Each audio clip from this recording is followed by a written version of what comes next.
nós precisamos de ter ideias como é que a prefeitura pode exigir o trabalho que a gente faça, o que ela quer que a gente faça.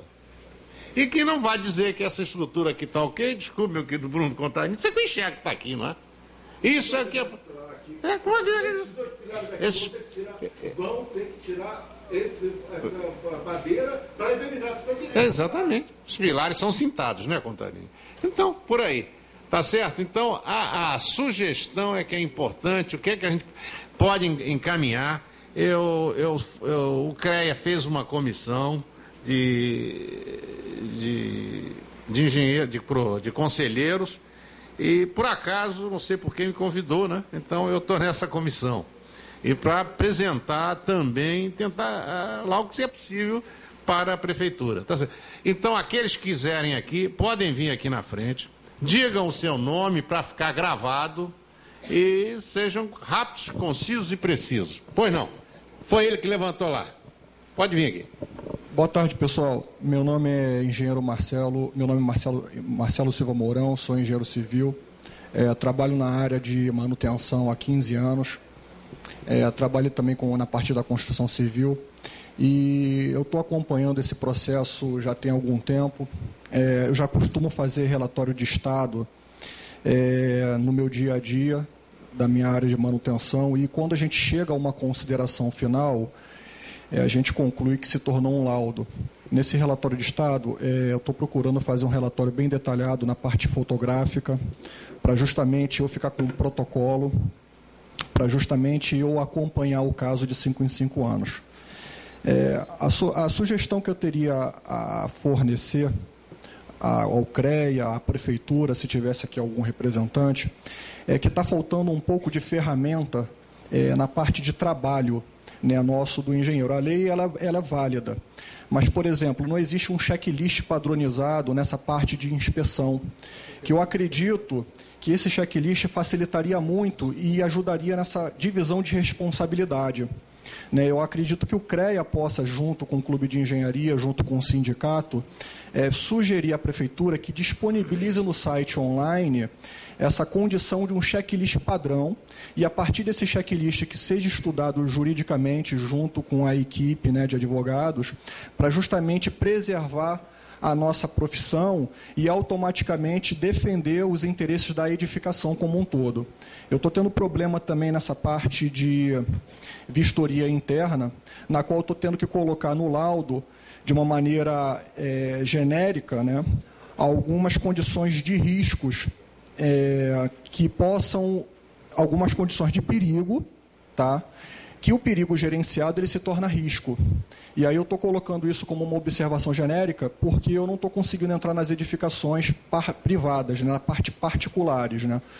E aí, para eu me eximir da responsabilidade, ou tentar minimizar um pouco essa responsabilidade, eu estou fazendo esse detalhamento no laudo. Uma outra dúvida também que era pertinente a essa condição do laudo é que no ato do orçamento, o mercado está dando preço por telefone. E aí fica uma coisa complicada, porque a engenharia não é por telefone, né?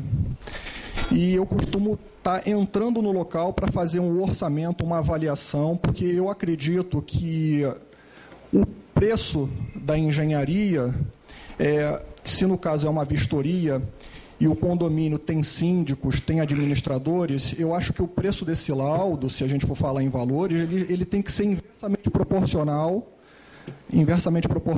ao custo de manutenção que foi investido ao longo desses anos na edificação. Então, tenho conversado muito com alguns síndicos e tentando viabilizar essa condição.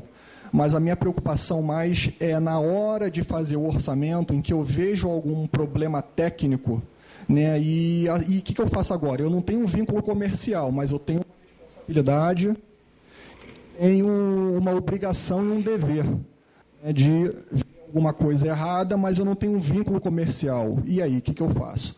É uma questão que eu estou tentando achar um equilíbrio no ato da prestação de serviço, porque no momento que eu entro para fazer esse orçamento, o síndico o administrador ele fica preocupado, né, se eu vou pegar alguma coisa errada, mas eu digo para ele, olha, eu não estou em processo de vistoria, eu estou numa condição orçamentária, né, eu estou numa condição em que eu tenho que entrar e fazer essa avaliação global para chegar num preço pagável, um preço justo. E eles, não, olha, mas não vai lá em cima não. Mas como é que eu não posso ir lá em cima? Então, está acontecendo esses detalhes que não existe uma padronização ainda. O que está faltando, a meu ver, é uma padronização. É um checklist disponível para ser usado como uma ferramenta de trabalho. Né? Hoje, justamente no site, é muito objetivo, não é muito sucinto, né? E como fazer, né? Essa é a minha pergunta, eu não sei se alguém poderia me ajudar a responder, se alguém tem alguma ideia, né? Mas eu tenho dúvidas. Peraí, vamos organizar, porque senão vamos sair daqui meia-noite e eu... Vamos devagar, pela ordem. Ele já apresentou, você apresentou... Um checklist padrão, disponível no site da Prefeitura. A Prefeitura já disse que não aceita o checklist, mas, como eu te disse, nós vamos insistir. Eu vou levar dentro da comissão para que se apresente à Prefeitura. Vamos continuar discutindo o checklist. Nós não vamos resolver nada hoje. Pelo menos um checklist que seja de uma forma que a gente veja perigo e gerencie os perigos tornando risco. Ponto. De acordo, tá certo. Perfeito. Tá? Obrigado. Ele pediu primeiro lá no canto. Aí. Engenheiro Edson Machado, minha área de elétrica. Eu já há muitos anos trabalho em área de evento, que é sempre uma área muito crítica, e eu há muitos anos pressiono o CREA para fiscalização nessa área, e por eu fiscalizar a área de evento, que nunca tem uma coisa que é exatamente como se foi pensado, toda hora, durante o próprio evento, tudo está mudando, eu ganhei algumas experiências sobre essas questões. Primeiro, que eu não acredito que tudo tem que ser dito numa lei. Eu acho que as coisas, a gente tem que ver o seguinte, existem normas internacionais, normas nacionais, existe, o próprio BNT deve ter, eu nunca li, mas deve ter. O próprio CREA, pelo menos na parte elétrica, eu sei que tem um checklist de partia elétrica. Se eles divulgam para os engenheiros, eu não sei. Eu sei que eu tenho lá em casa uma recomendação de checklist elétrica. E o mais importante é o seguinte, é os engenheiros terem a consciência que se a gente vai ser responsável por um laudo que vai levar 5 anos para ter um próximo laudo... Ou mais. Não, eu estou dizendo 5 anos até ter o próximo. Se vão fazer ou não, não sei. Vai valer, evidentemente, o que está escrito para um caso de um acidente, para pelo menos a gente depor sobre o que a gente viu antes. A pessoa tem que lembrar que tem que colocar no contrato que você tem que ter acesso àquele prédio de tempos em tempos. Você tem que exigir isso. Não interessa se o outro está cobrando R$2.000, é problema dele, ele não exige. Eu, por exemplo, é difícil alguém me contratar para fazer área de show, porque eu não aceito certas coisas. Dane-se, eu fico sem ganhar dinheiro e fico mesmo, não tem problema nenhum. Eu acho que o engenheiro tem que assumir essa questão. Se você não exigir do seu cliente as coisas que ele tem que lhe informar se alguém fizer modificação no prédio, quem foi o engenheiro que esteve lá, você tem que verificar sempre isso, você tem que ter um meio de ter essa informação, ou via CREA, ou via Prefeitura, se alguém está alterando alguma coisa naquele prédio que você não está sendo informado, você tem que ter no contrato com o cliente também termos que, se alguém alterar o prédio sem lhe comunicar e que não tem um engenheiro responsável para autorizar aquela modificação, que o seu laudo passa a não ter valor nenhum e você comunica à prefeitura, os meios, a polícia, seja quem for. A gente não pode ter medo, o engenheiro não pode ter medo. E nem tudo que se tem que fazer de vistoria vai estar em lei nenhuma. E as coisas que estão em lei ali, que podem estar erradas, que a gente modifique lá no Congresso, na lei federal. Temos que trabalhar. E pressione as leis municipais ou estaduais a se alterar. Eu, por exemplo, venho reclamando que no site da Prefeitura só tem lugar para assinatura de um engenheiro. Eu não concordo. Eu acho que tem que ter lá lugar para 3, 4, 5 engenheiros e as artes. Eu, por exemplo, eu não sou engenheiro civil. Eu, se vou trabalhar numa vistoria, eu vou convidar amigos meus de área de civil, ou se eu achar que é um prédio muito grande, vou chamar outros engenheiros eletricistas a trabalhar comigo. Por exemplo, tem prédio aí que tem vários blocos, 400, 500 apartamentos. Não é possível um engenheiro ficar ali sozinho fazendo aquilo. E um prédio não é igual ao outro. Por exemplo, prédio que tem gesso, a gente tem que abrir esses gessos. Tem o custo de alguém que vai ter que abrir e fechar o gesso. Esse prédio tem aí o revestimento nessa coluna, tem que chamar o prédio para tirar isso aí, para se ver essa coluna, se é que isso é necessário. Enfim, cada prédio vai ter uma análise que a gente vai ter que fazer. Se o dono do prédio não deixa a gente entrar, a gente não tem que trabalhar lá. Se você foi contratado, algum morador não deixou você entrar no imóvel, que fique o laudo sob exigência. Cabe ao prédio entrar na justiça quando um morador. Não cabe a gente discutir, não deixou entrar, o laudo está sob exigência. IPT, saudação. Se o prédio, durante o tempo que a gente tem que criar lá uma lei ali, dentro do nosso contrato, da gente poder ir no prédio quando a gente achar que deve ir, né? Marcar para ir lá e vistoriar o prédio de novo, se for até necessário.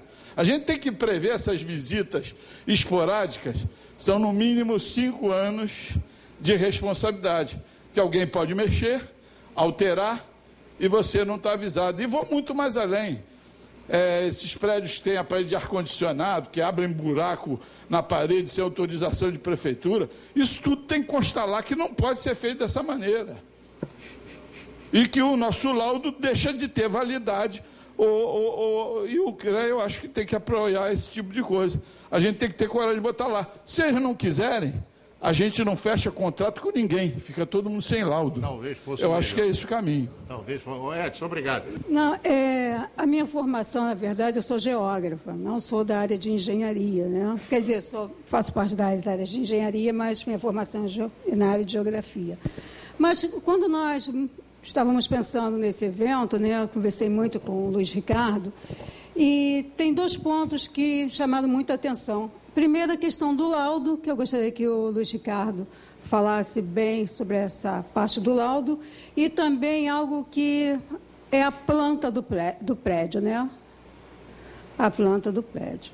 E outro tema também é que me parece que o decreto, ele é direcionado para a parte estrutural, né? E como é que fica o restante em caso de sinistro, né? Essa outra parte, quem é que responde por isso? E se acontecer depois, né, é feito um laudo estrutural e aí acontece um outro tipo de evento naquele prédio, né? São essas as minhas dúvidas. Entendi. Obrigado, Iara. Vamos lá, Nibolete. Fernanda Nibolete, presidente da Associação de Profissionais de Ciência e Tecnologia. Primeiro, eu quero agradecer aqui e parabenizar o trabalho aqui organizado pelos presentes, a Iara, o Abílio, Marcão. O Abílio já declarou aqui, está com uma função a mais lá no CREA. Deve estar difícil, hein, meu amigo? Lá no CREA deve estar difícil. Então, e os presentes aqui, que estão aqui essa hora, aqui discutindo uma coisa que é nova e está complicada porque está mal feita. Eu, na minha vida de engenharia, eu aprendi a trabalhar muito com documentos, com protocolo. Eu tenho aqui 4 protocolos do CREA. Eu vou me ater à questão institucional, para não avançar naquelas coisas que todo mundo disse aqui. Todo mundo tem razão nas coisas. Então, eu tenho aqui 4 protocolos. Eu já distribuí uma passagem aí. No dia 25, o Cossenza, que é o vice-presidente do CREA, deu uma entrevista na CBN, ele literalmente excluiu o engenheiro mecânico da autovistoria. Assim, ó, ele disse assim, ó, um engenheiro mecânico, está aí, é só entrar no site ali e ouvir a gravação. Um engenheiro mecânico, se tiver elevador, não precisa, porque tem toda edificação já precisa ter uma empresa. Na verdade, o que ele quis dizer, e não soube dizer, é a Lei 2.743/99, que ela diz que no Rio de Janeiro, nós estamos falando de uma lei de auto-vistoria, que ela é estadual, derivou numa lei municipal, e estamos falando de uma lei de elevador, que não é de elevador, é aparelho de transporte vertical. É elevador, é escadolor rolante, é teleférico, plano inclinado e vai por aí afora. Marcão, que é mecânico, sabe da... Então, quem cuida disso é a Rio Luz Gen, certo? Então, ele disse que por conta disso, não precisa. Aí, ali na frente, ele falou assim, não, mas se tiver uma escada rolante, precisa. Pô, ele está representando o CREA, o vice-presidente do CREA. Então, na verdade, para ficar bem claro... Eu fui convidado a fazer parte da comissão e nós estamos aqui para tentar soluções.